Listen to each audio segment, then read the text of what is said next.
Indian police arrest the alleged gunman who shot dead a former Indian member of parliament and his brother live on TV.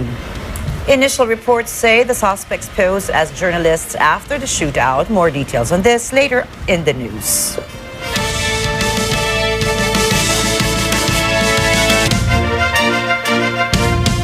Good evening. I am Ricky Mathay. And I am Nina Richie Ilago Flores. This is Mata ng Agila International. Now for the headlines. Senate panel blocks Congressman Arnie Teves' attendance in the Gamo hearing. Senator Francis Tolentino insists EDCA has nothing to do with China-Taiwan dispute. Philippines and Czech Republic strengthen bilateral ties. G7 leaders seek unity after French president's controversial remarks. And Brazil wants joint mediation for Russia's war in Ukraine with China and United Arab Emirates.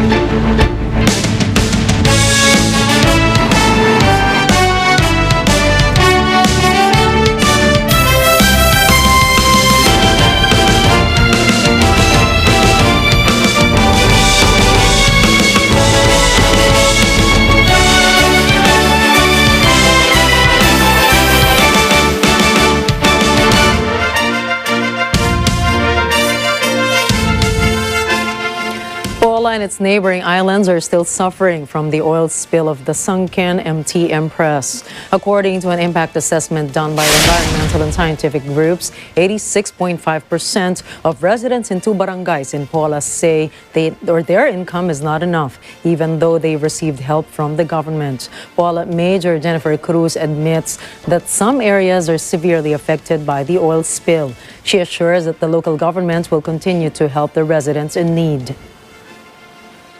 So right now, tutulungan ng TESDA at ng DOLE at ng ating DTI kung paano mas mapapadali at matutulungan sila sa alternative na livelihood program sa ating mga fisher folks. Kasi hindi naman pwedeng every now and then hingi tayo sa national dahil kulang ang ibinibigay. Ito para sa atin ay malaking tulong. Alam natin hindi sapat pero kailangan natin pagtiyagaan ang tulong ng national at ng local government kasi hindi pwedeng palaging nakanganga ang ating mga mangingisda. Kailangan tulungan ng ating mga sarili na maghanap ng panibagong hanapbuhay habang hindi pa tayo nakakabalik sa ating dalampasigan, which is I'm very much thankful sa ating mga fisher folks. President Ferdinand Marcos Jr. recently visited Oriental Mindoro to extend his support and assistance to the areas affected by the oil spill. Senator Francis Tolentino asserts the Enhanced Defense Cooperation Agreement, or EDCA, has nothing to do with any dispute with Taiwan or China. Prince Limonero files this report. Senator Francis Tolentino cautions Chinese Ambassador Wang Xilian to be careful in making statements concerning the Enhanced Defense Cooperation Agreement, or EDCA, between the Philippines and the United States. He stresses that the EDCA has nothing to do with the dispute between China and Taiwan and that it is intended to prepare soldiers for potential calamities. Ambassador Xilian warns of the possible consequences for thousands of Filipino workers in Taiwan if the United States is allowed access to Taiwan Strait. Tolentino emphasized that it is essential for China's diplomats to protect their interests with the Philippines. He proposes to include the simulation of evacuating about 150,000 Filipino workers in the Balikatan exercises as a contingency measure in case the tension between China and Taiwan worsens. He explains that soldiers need to study how to evacuate the Filipinos using private ships from Taiwan to Cagayan or Batanes rather than a C-130 plane since it would not accommodate a large number of workers. Meanwhile, the Philippine government reassures the public that the situation of overseas Filipino workers in Taiwan is safe. Manila Economic and Culture Office Chairperson Silvestre Bello III says there is no need to worry amid the tension between China and Taiwan. Tolentino hopes that diplomacy and dialogue will prevail between Taiwan and China. Prince Limonero for Mata ng Agila International. Trusted, connected, on point. Misquoted or misinterpreted? This was a clarification made by the Chinese embassy regarding the remarks made by Chinese ambassador to the Philippines, Wang Xilian, regarding the warning given to overseas Filipino workers or OFWs in Taiwan. In a statement posted on their Facebook official page, the embassy expressed its appreciation for the extensive media coverage of Ambassador Wang's speech at the 8th Manila Forum last Friday, April 14. However, the embassy claimed that the envoy's statement was taken out of context. During the forum, Wang said that the issue in Taiwan was entirely China's affair, while accusing the United States of interfering in the situation. He also claimed that the U.S. was taking advantage of the Philippines for additional military sites in the implementation of the Enhanced Defense Cooperation Agreement, or EDCA. In his speech, Wang advised the Philippines to oppose Taiwan independence instead of stoking the fire by offering the U.S. access to the 4 military bases as new locations for the implementation of EDCA. To explain the ambassador's position, the embassy shared 2 links containing Wang's speech, one in Chinese and one in English. An expert warns of possible economic sanctions from China against the Philippines over issues with Taiwan and the United States. Carl Gonzaga has the story. The Philippines may once again face economic sanctions from China if the issues of what an expert calls the Philippines leaning towards the United States continues to heat up. In an interview with Net25 TV radio program Ano sa Palagay Nyo, Aaron Jed Rabena, a research fellow at Asia Pacific Pathways to Progress, says that China had already imposed economic sanctions on the Philippines in 2012 over the Scarborough Shoal dispute. China had also imposed economic sanctions on South Korea when it allowed the U.S. defense missile against North Korea. Hindi po malabong mangyari yun, ma'am. No? Kasi nagawa na po nito during the Scarborough Shoal standoff. No? Yeah. So meron po tayong mga exports na Pinahinto. medyo, pinahinto, naharang, gano'n. And yung sa South Korea, nangyari din po yan. When they accommodated yung defense missile system po ng the US, no? Supposedly against North Korea, hindi po nagustuhan ng China yun kasi baka daw po target din sila. So they also sanctioned South Korea in terms of trade, investments, tourism even. So possible po na pagka in the future may mga actions tayo na hindi magustuhan ng China, masanction din po nila tayo. However, Rabena believes that if the Philippines had overcome it before, it could do it again if it were to happen now. Rabena believes that National Security Advisor Eduardo Año's response was appropriate when he insisted that the Philippines had no plans to interfere with the Taiwan issue. For many years, Rabena says the Philippines has proven that it respects the One China policy. Therefore, it is not right to use overseas Filipino workers in Taiwan as a threat or to intimidate the Philippines. And ang concern lang po natin doon is yung safety nga po ng Filipinos na wala naman pong kinalaman sa conflict nila between the US and China over Taiwan. So nagmukha po talaga siyang threat. Rabena said that the rhetoric of the ambassador who mentioned OFWs was misplaced. Carl Gonzaga from Matana Agila International. Trusted, connected, on point. The country's dengue cases have increased by 94% from January to March 18 of this year.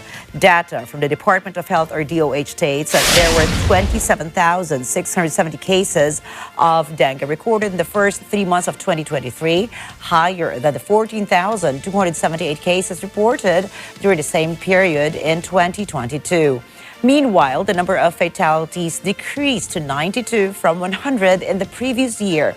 Based on DOH monitoring, the incidence of dengue has increased in almost all regions of the country except for Bicol and Central Visayas regions. Health OIC Maria Rosario Vergere reminds everyone that dengue is not seasonal anymore. She advises the public to always keep their surroundings clean, especially water storage areas. Farmers cannot feel the government's action when it comes to agricultural issues. This after the continuous price increase of rice and other agricultural products. In an interview by Net25 News with Bantay Bigas spokesperson Kathy Estavillo, she said that farmers suffer because of the current rice supply situation. This includes the fall of farm gate prices in the market. She said that if rice supply is okay, then why is it that the National Food Authority comes to the point of importing just to fill the country's buffer stock? She added that Republic Act 11203 or the rice liberalization law should be revised, reviewed, and repealed, and that the government should have a big intervention to strengthen the food industry. President Ferdinand Marcos Jr. welcomed Czech Republic Prime Minister Peter Fiala at Malacanang Palace on Monday afternoon for a bilateral meeting. The two leaders engaged in discussions regarding cooperation in the security sector, trade and investment, university linkages, judicial cooperation, labor cooperation, and regional and international issues of common concern. The meeting is significant as the two countries prepare to commemorate the 50th anniversary of the start of their bilateral relations on October 5. The ties between Manila and Prague go back to World War II, where Czechoslovak nationals volunteered to defend the Philippines. In 2019, both countries' joint defense committees convened. Their ties are energized by mutual interests in upholding democracy, freedom, and rule of law. They also had a meeting in Belgium during the commemorative summit of the ASEAN and the European Union in December of last year.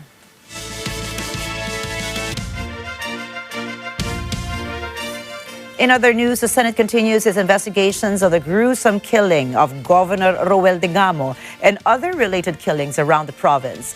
Alleged suspect Congressman Arnulfo Teves Jr. was initially invited by the Senate Committee on Public Order to virtually attend the hearing. The committee reached a unanimous decision on whether to allow the congressman to testify due to legal and jurisdiction issues. According to the Senate rules, invited resource persons should be allowed to virtually attend a meeting only if they are at the Philippine Embassy overseas.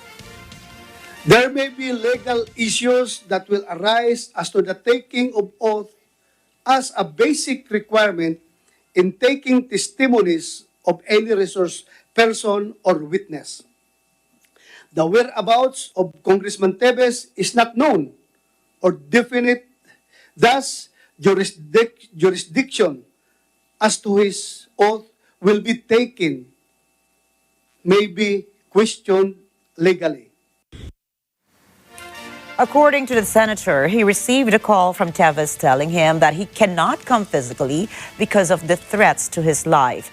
Due to difficulties in pinning or pinning the exact location of the congressman, Department of Justice Secretary Jesus Crispin Remulla says that they are looking into recommending Teves as a terrorist. The secretary said that everything that transpired on that day that Governor Degamo was killed is within the scope of anti-terrorism law. As a solution to the impasse here about the surrender of Mr. Teves or Congressman Teves, we are looking at designating him or prescribing him as a terrorist, to have him proscribed by the Court of Appeals or designated by the Anti-Terror Council because of the acts that happened. Because the other persons are in custody already, there's no more need. But as far as Mr. Teves is concerned, Congressman Teves, we may need for him to be designated and proscribed, Mr. Chairman. The secretary says that they are still gathering more information before filing an anti-terror case.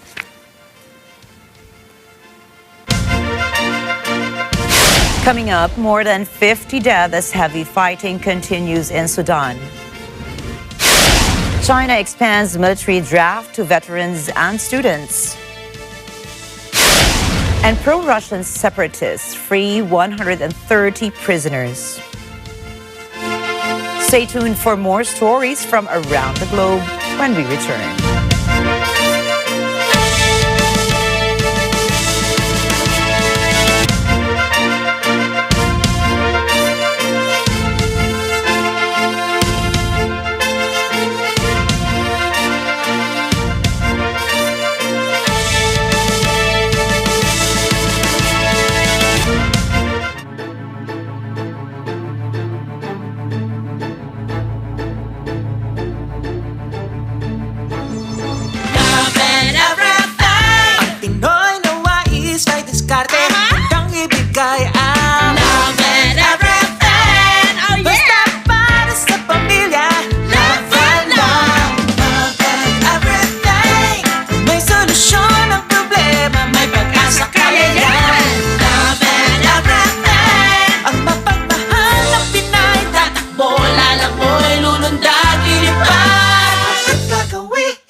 Back to mata ng Agila International. A deadly attack on security forces in the West African country of Burkina Faso has left 40 people dead. Authorities blame jihadists for the attack Saturday afternoon in the country's north. The victims included 6 soldiers and 34 civilian volunteers. More than 30 others have been wounded. The attack occurred in a region that has been overrun by Islamist groups linked to Al-Qaeda and the Islamic State. Burkina Faso has been in a state of unrest. Thousands of people have been killed and about 2 million have been displaced. The country has suffered 2 military coups in the last year. Although the new junta leader has promised to stabilize the country, attacks have been increasing. More than 4 people or 4 dozen people have been killed in battles between the army and a paramilitary rival on the weekend in Sudan. Fierce fighting raged in the capital city of Khartoum, where fighter jets roared overhead while on-the-ground explosions and intense gunfire rattled buildings.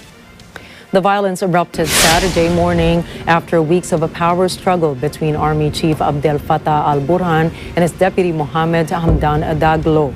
Daglo is the commander of the paramilitary Rapid Support Force. Fighting continued throughout the weekend, leaving at least 56 civilians dead and hundreds wounded. Both sides claim to control key sites. Daglo says the paramilitary has seized the presidential palace, Khartoum airport, and other strategic sites. The army insists it is in charge. Fighting has also erupted in other parts of the country. Several countries have appealed to both sides for a ceasefire, saying the security and safety of Sudanese civilians is threatened.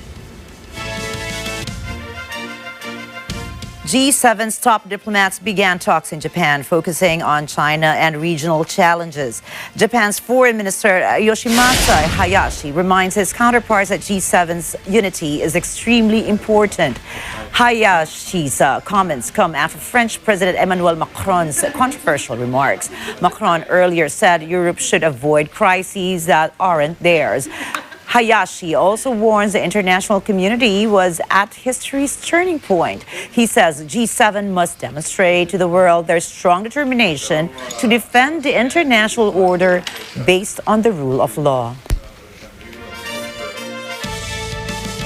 Japanese Prime Minister Fumio Kishida says the G7 Hiroshima summit will have maximum security after a recent bomb scare. On Saturday, 24-year-old Ryuji Kimura hurled a smoke and sound bomb toward Kishida. PM Kishida was unharmed as he fled the scene, while the suspect was arrested afterwards. The reason behind the incident remains unknown. The suspect was allegedly holding a knife and a possible second dangerous object. Japan will host a G7 Leaders Summit in Hiroshima from May 19 to 21. Kishida says the G7 will have maximum security to ensure the safety of the attendees.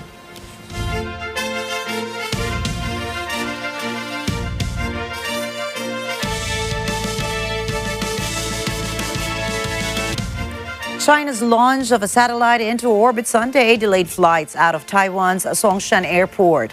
Beijing declared a no-fly zone, warning the rocket carrying the satellite could drop debris into the sea north of Taipei. Taiwan's defense ministry says some wreckage from the rocket fell into the warning area, but the ministry says it did not affect the country's homeland security.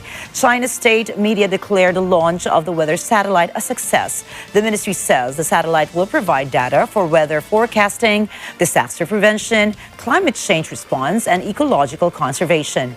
The rocket blasted off from a launch site in northwestern China. China said it had tracked an American warship that sailed through the Taiwan Strait.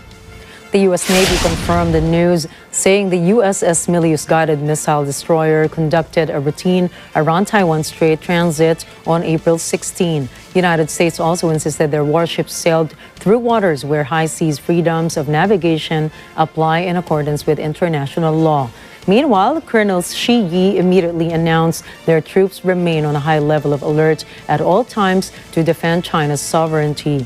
Chinese Foreign Ministry spokesperson also said China will resolutely protect its security and safeguard peace in the region. China expands its conscription policy this week, saying people with military experience and college students will be on top of draft lists if Beijing enters a war. Said revision aims to provide institutional guarantees for consolidating China's national defense and building stronger armed forces. It will also boost China's recruitment of high-caliber soldiers. The State Council and the Central Military Commission said the new rules will take effect on May 1. Brazil's President Luiz Inácio Lula da Silva says he discussed joint mediation for Russia and Ukraine with China and the United Arab Emirates. Lula says peace is very difficult since Russian President Vladimir Putin and Ukraine's Volodymyr Zelensky are not taking any peace initiatives. He also accused the United States and Europe of prolonging the conflict. É preciso que os Estados Unidos pare de incentivar a guerra e comece a falar em paz. É preciso que a União Europeia comece a falar em paz, para a gente poder convencer o Putin e o Zelensky de que a paz... Lula also wants China, UAE, and other countries should join a political G20 to try to end the conflict between Putin and Zelensky. Russian President Vladimir Putin says joint military drills with China have strengthened the trust relationship between the two countries.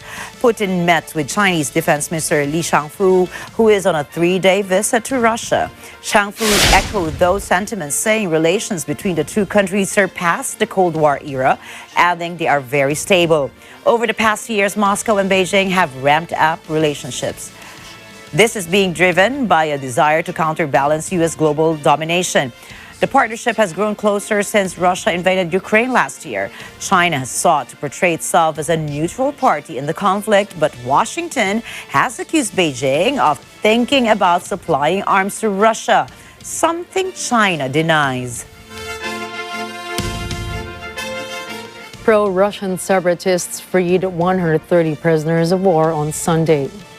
The latest prisoner swap marks a significant breakthrough in the ongoing conflict between Russia and Ukraine. Kharkiv, the eastern city where the prisoners were held, welcomed the prisoners home. Ukrainian President Volodymyr Zelensky thanked the international community and the Red Cross for facilitating this exchange. Zelensky says the recent prisoner swap is a significant step towards peace and reconciliation. Ukrainian soldiers fighting in Artemovsk complain about completely untrained reinforcements. A group of soldiers claims Kyiv sent mobilized troops in combat missions, yet the new soldiers had never held a weapon in their hands. Дали, а люди споряджати магазини не вміють. Але це ще не все. Ось біля мене стоїть людина, у якої 5 дітей, 5, і хворий батько. Але тим не менше її відправили сюди. Мені цікаво, чому той, хто відправив сюди цю людину, сам... Ukrainian President Volodymyr Zelensky has repeatedly said he will not surrender Artemovsk city.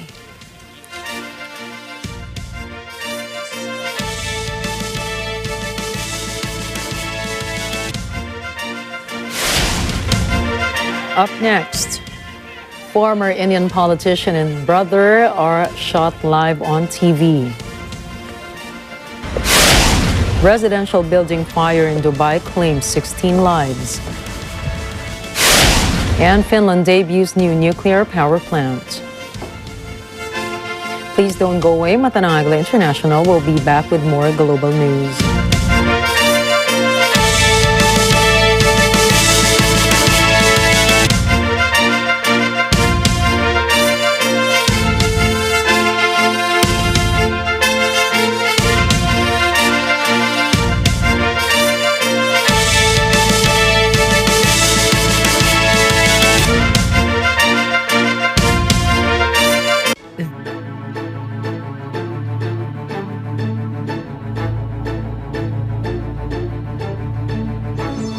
An epic ride. We haven't done this before. Our motto is ride and have fun. 3, 2, 1, go!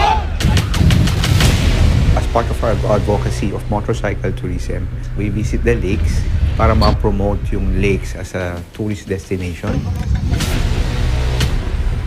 and mabush yung local economy.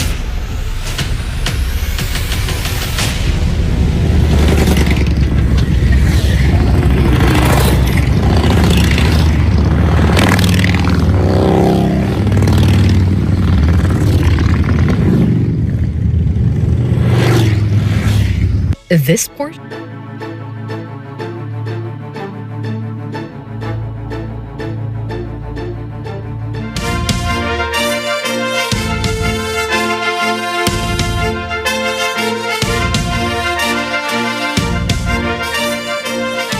in Papua New Guinea, one of the country's service or emergency service providers asks the public for cooperation, especially during dangerous times. This amid a shortage in ambulance units servicing the community.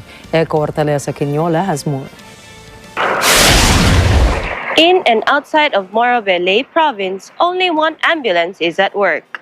In many instances, other critical cases have to wait for hours for the lone ambulance to arrive. During continuous heavy downpours and floods all over the city, accidents and emergency situations rise. Here in Papua New Guinea, the primary ambulance and aeromedical response provider is St. John Ambulance or SJA. With very limited resources, St. John Ambulance, a national emergency services organization, is asking the public to take extra care as it can only do so much. It is also asking the help of medical staff and practitioners to help cater the needs of Central Province, East New Britain, and Morobe. SJA says that the lack of ambulance station and trained personnel hinders immediate response during emergencies. Eco Hortaleza Quinola, Port Moresby, Papua New Guinea, Mata ng Agila International, trusted, connected, on point. Latin America continues to face challenges when it comes to food and security. One key factor is inflation. As the ongoing war on food and energy prices persist, it continues to have a significant impact on household poverty. But in Latin America, we delve into a united effort in response to this challenge for families aiming to change lives for the better. Here's my report.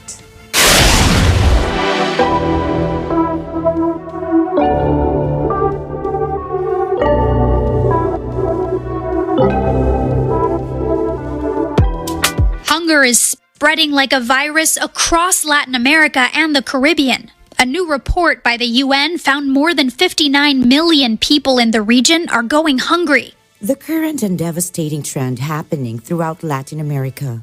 Ongoing reports of food insecurity, unemployment, and inflation. And when hearing from people like Juana, who lives in Cuautitlan Izcalli, Mexico, one feeling is shared in her community. Es una comunidad muy vulnerable donde la gente tiene pues muchas necesidades. Hay mucho vicio, mucha gente malanda y aparte pues gente vulnerable, ningún pues con sus necesidades también económicas. Because of this, it has brought the Care for Humanity project aimed in providing aid to impoverished communities through the Felix Y. Manalo Foundation, the volunteering arm of the Iglesia ni Cristo, providing assistance to communities like here in Cuautitlan Izcalli.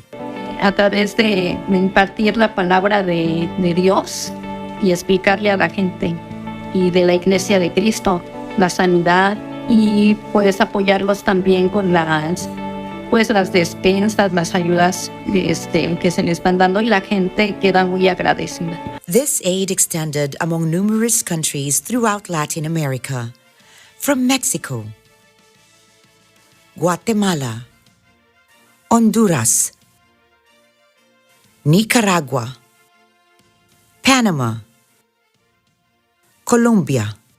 Were also areas like Bogota were recipients of aid in the prior year during the series of Worldwide Care for Humanity event. Chile and Peru. where Natalia, a resident in Lima, shared her sense of relief due to the timely help of the Iglesia ni Cristo, or Church of Christ. Es una ayuda para nosotros económicamente porque a veces nosotros no tenemos y una ayuda más nos viene a nosotros gracias a Dios que nos ha dado la ayuda que nos brinda.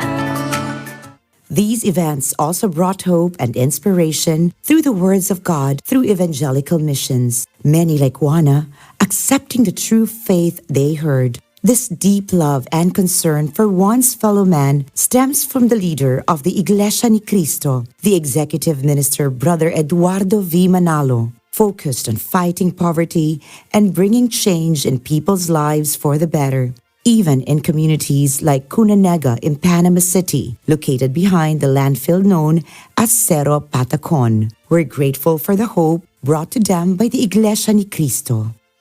Gracias.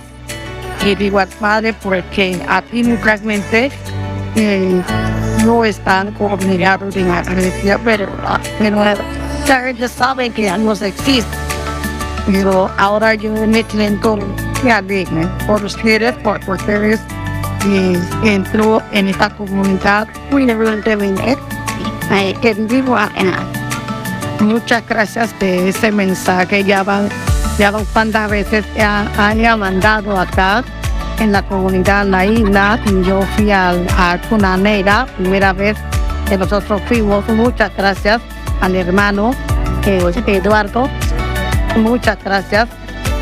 Quiero agradecerle al hermano Eduardo Manalo por la ayuda que nos ha dado acá en Perú. Gracias por la ayuda que nos ha brindado.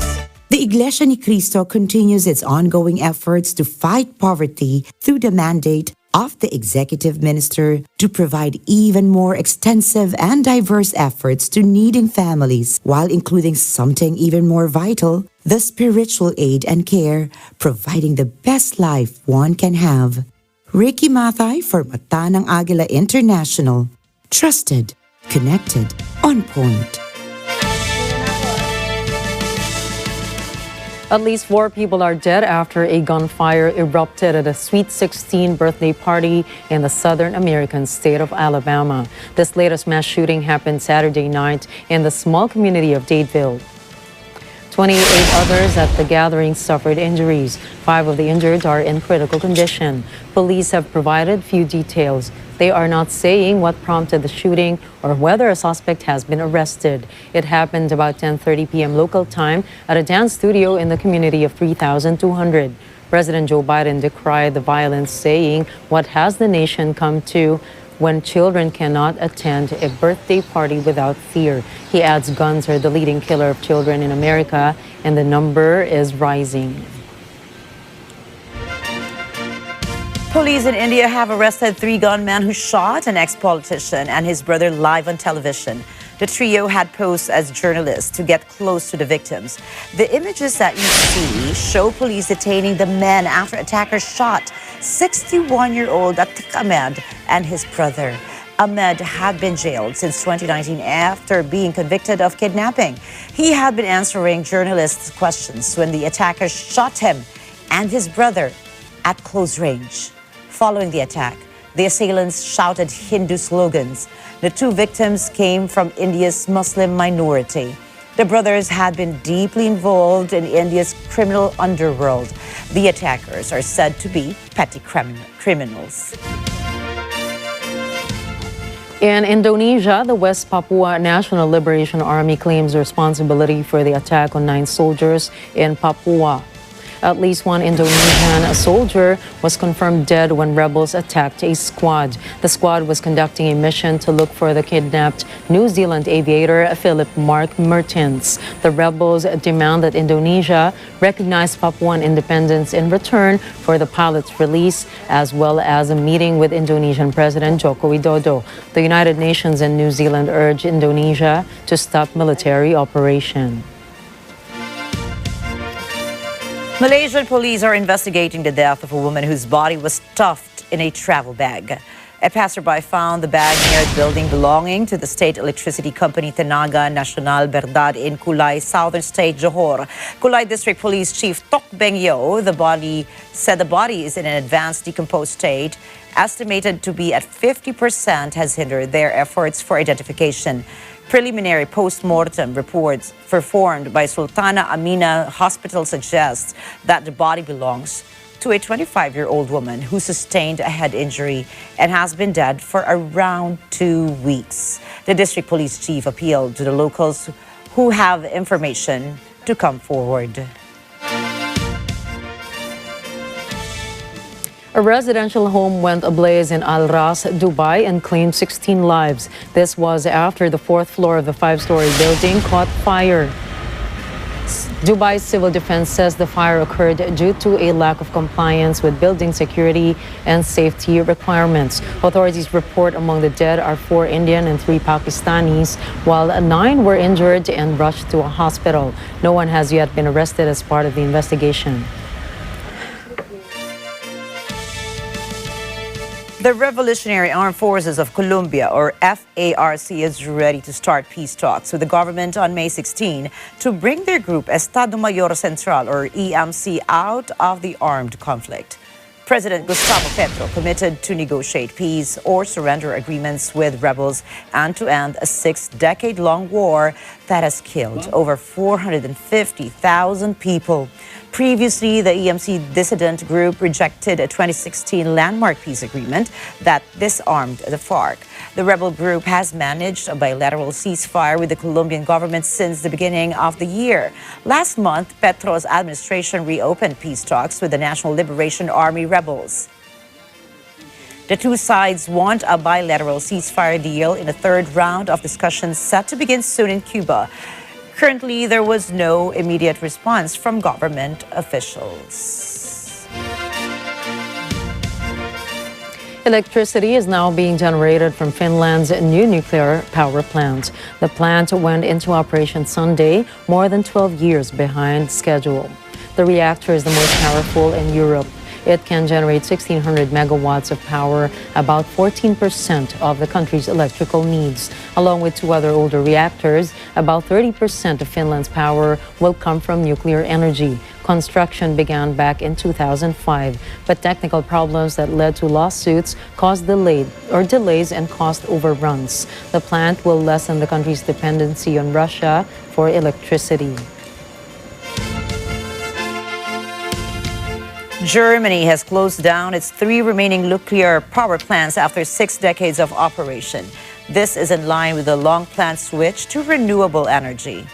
Several leftists and environmentalists praised the decision, while pro-business and conservative politicians cautioned that the country's energy security is still at risk. The shutdown of Germany's nuclear reactor was agreed upon by then-Chancellor Angela Merkel after the Fukushima nuclear tragedy in Japan in 2011 and the Chernobyl nuclear accident in Ukraine in 1986. Global supporters of nuclear energy have denounced Germany as its move might be detrimental to a technology that promotes stable and clean replacement for fossil fuels.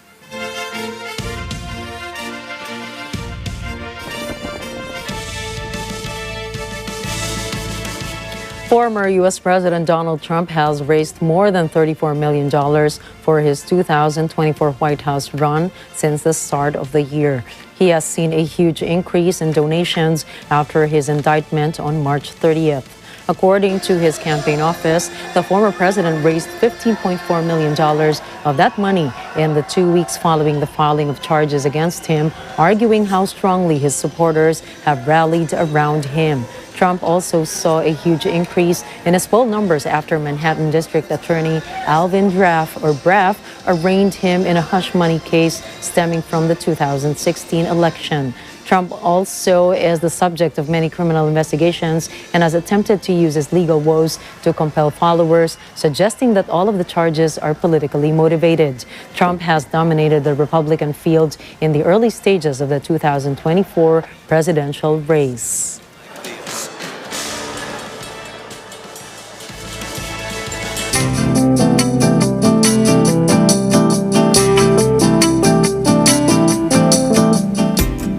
Earth Day is just around the corner. Our team in Maryland asked individuals why committing to environment care should not only be done every April 22nd, but every day of the year. Arlene Ocampo reports.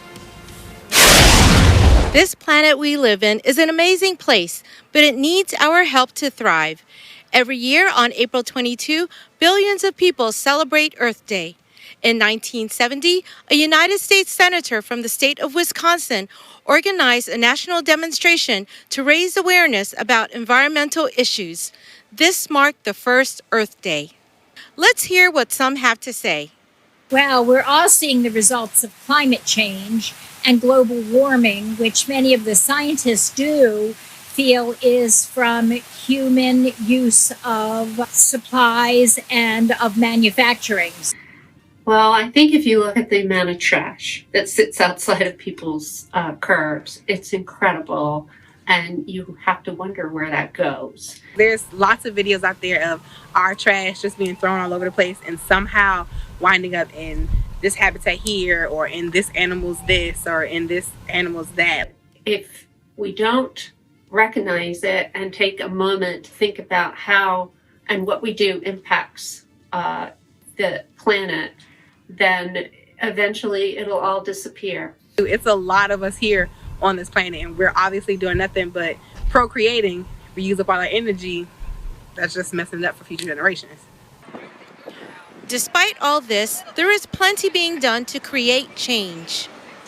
Individually, it's important for all of us because we are united in this. We're all part of this Earth planet, and we all have family members and younger people in our family, and we want them to enjoy the same beautiful things that we have. The new trend for me that I support almost more than recycling is to make things out of biodegradable products. And if you can do that, then I don't think you're going to be able to stop the amount of trash that people use, but at least it will decompose appropriately. I am getting a new composter for our recyclable food scraps, and I'm also getting a new rain barrel. So I want my students to know that this is your school, this is your home.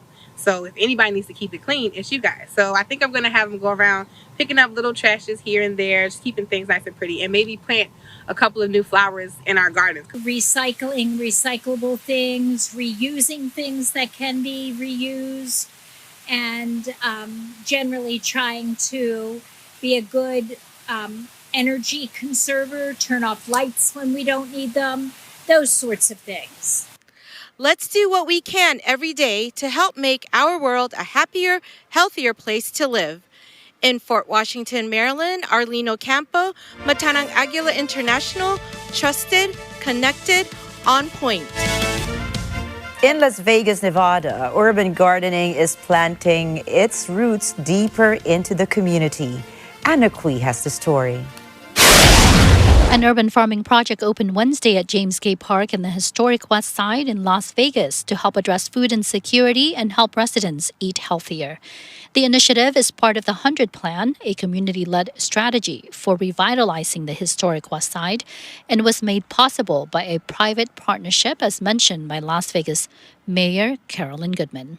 This urban farm was most generally funded by the $500,000 donation from the MGM Resorts through the Mayor's Fund of Las Vegas Life. The development features a 320-square-foot space with 2 climate-controlled containers to sustain about 8 tons of produce. The planting of leafy vegetables like arugula, lettuce, and bok choy, to name a few, started at the end of March, with the first harvest anticipated for the first Tuesday in May. Here is what a couple of attendees had to say about the project. I think vegetables, we already know how important that is. You know, our infrastructure is really important, especially in the Black community. So I'm really excited about it, and I think it's going to do great things. Yes, it's a great project. Anytime that you can help people and you can get healthy food for people, that is what we're here for. According to Las Vegas City Councilman Cedric Creer, plans for distribution after each harvest are yet to be finalized, but may include holding a farmers market, creating community distribution sites, and eventually building a cooperative grocery store with community partnerships right here at the park. In Las Vegas, Anna Cui, reporting for Mata ng Agila International. Trusted, connected, on point. Big Sponge has created a sponge-like material that can absorb carbon dioxide from the atmosphere and store it safely in the ocean. This technology mimics the natural process of oceanic carbon sequestration. The sponge can be transported to a storage facility and safely store the trapped carbon dioxide for hundreds or thousands of years. Governments and organizations worldwide have shown interest in using this technology to meet their emissions target. Big Sponge plans to scale up production and make it available to individuals around the world.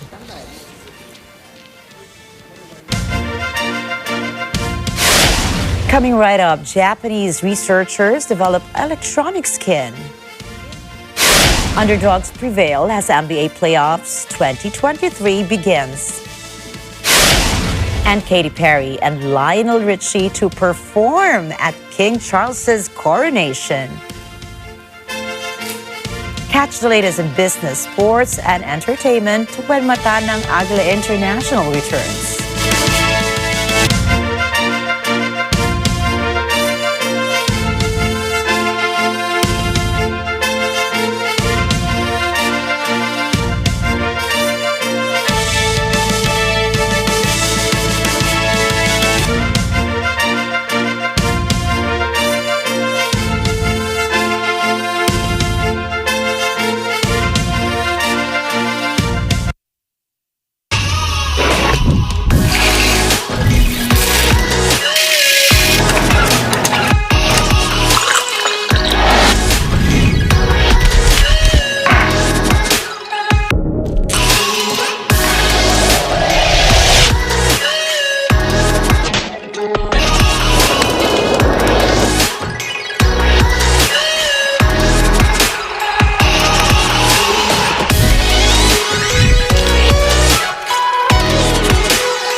Drug maker Merck purchased biotech company Prometheus Biosciences for nearly $11 billion. This was after the two companies had an agreement in which Prometheus agreed to be acquired for $200 per share in cash.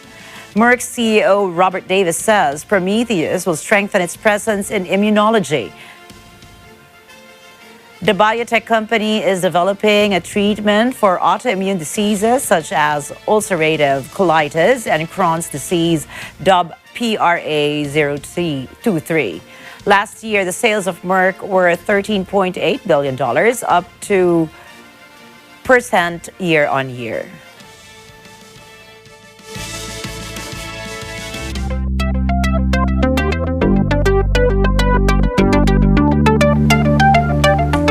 From dwarf tomatoes to fire safety gel to astronaut blood, samples of these will be returning to Earth for further studies of life in space. Philip Toledo reports.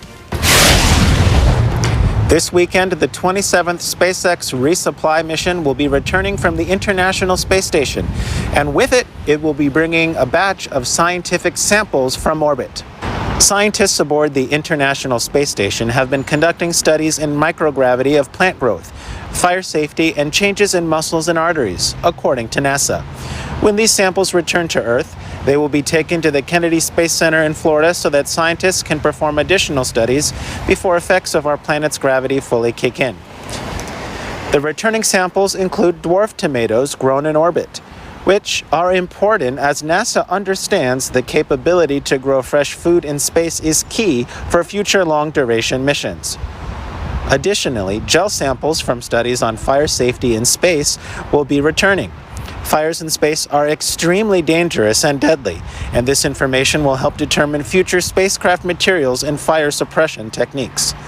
The European Space Agency is also studying changes to muscle properties in spaceflight, and blood samples returning to Earth will help future astronauts maintain muscle function and even help with rehabilitation for individuals on Earth. Similarly, blood samples from a Canadian study on vascular aging are returning and will help scientists reduce the risks to astronaut cardiovascular health, as well as providing insight to help treat similar issues for the aging population here on the ground. Interested in learning more? According to NASA, you can view footage of the return mission as well as other information on nasa.gov, as well as the International Space Station blog. Philip Toledo, Atlanta, Georgia, Matanang Agila International. Trusted, connected, on point. Electronic skin, or e-skin, is revolutionizing wearable technology that advances health monitoring, especially among the elderly. Led by Professor Takao Someya at the University of Tokyo School of Engineering, a team of Japanese researchers has developed this groundbreaking technology. E-skin is an ultra-thin and lightweight artificial skin made of polyvinyl alcohol and a layer of gold. The idea is for the e-skin to imitate the sensing capabilities of the human skin and monitor the aging demographic. The e-skin, which can be attached to actual skin and conform to the surface of the human body, can be personalized to monitor vital signs such as oxygen levels and heart rate, or chronic diseases such as heart failure or diabetes. Non-invasive e-skin has the potential to change the face of healthcare.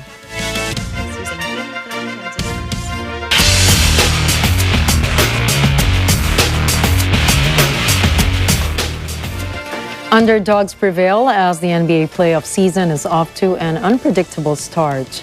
Milwaukee forward Giannis Antetokounmpo and Memphis guard Ja Morant encountered serious injuries that scared many fans on Sunday in the playoff series opening. The top-seeded Milwaukee Bucks struggled with a loss in the first game to the 8th-seeded Miami Heat with a score of 130-117. Meanwhile, the Los Angeles Lakers beat the Memphis Grizzlies with a score of 128-112. The Clippers-Suns game topped off with a close fight, favoring the Clippers with a 115-110 victory at Phoenix in their series opener. 3 out of 4 games took an unexpected turn to make an upset that made the NBA playoffs more exciting to watch.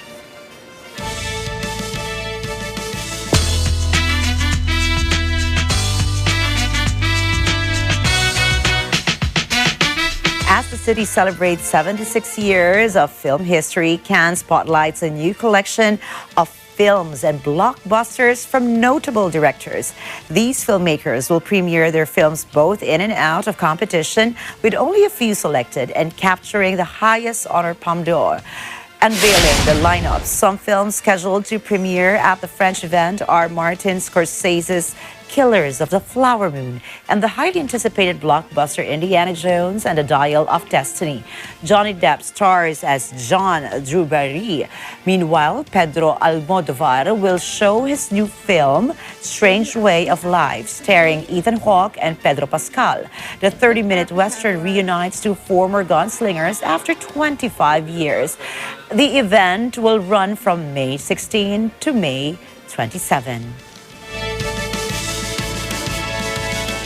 The Jonas Brothers are back for their one-night concert in London. From London, England, Erica Celestino tells us more.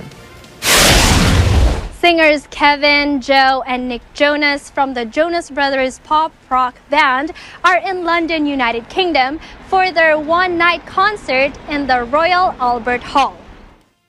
The band was formed in 2005 and gained popularity through their appearances on the Disney Channel. Over 17 million albums worldwide have been sold, as the Jonas Brothers have won numerous awards, including several Teen Choice Awards, MTV Video Music Awards, and American Music Awards.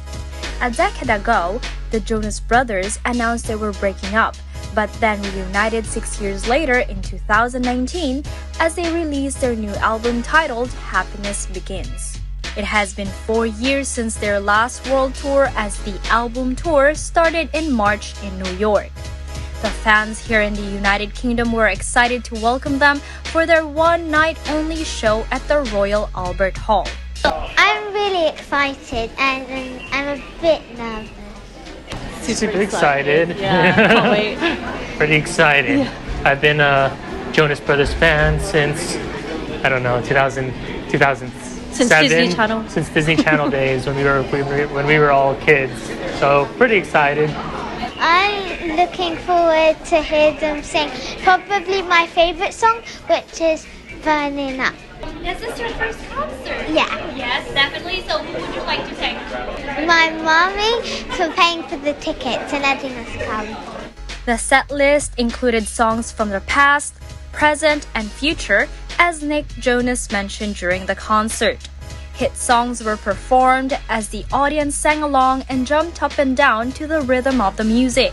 You can definitely see everyone enjoying the event, as songs like What a Man Gotta Do, SOS, Hesitate, When You Look Me in the Eyes, Sucker, and other hit songs were performed by the band.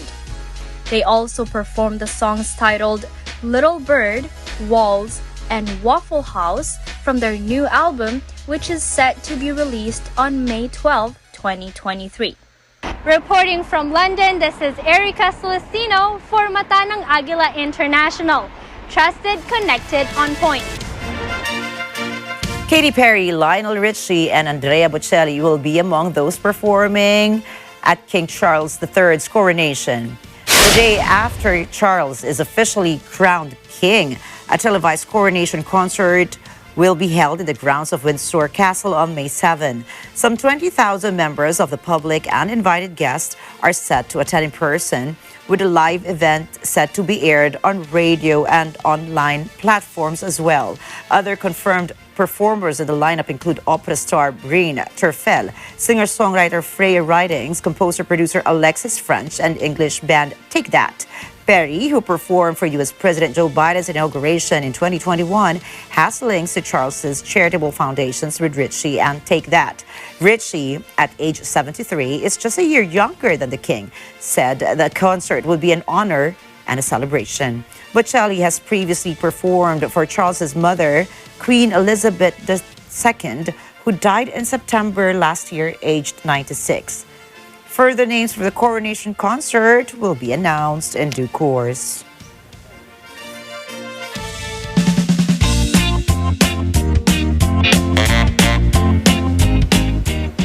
An elephant at the Berlin Zoo learned to peel bananas after watching humans. Can you believe that? According to experts, most elephants eat an entire banana, including its skin. However, Panfa is an exception. This big mammal knows how to remove a banana peel alone. Panfa will squash the top of the banana to break its skin, then squeeze the fruit out for consumption. Scientists are now keen to learn more about Panfa's mind.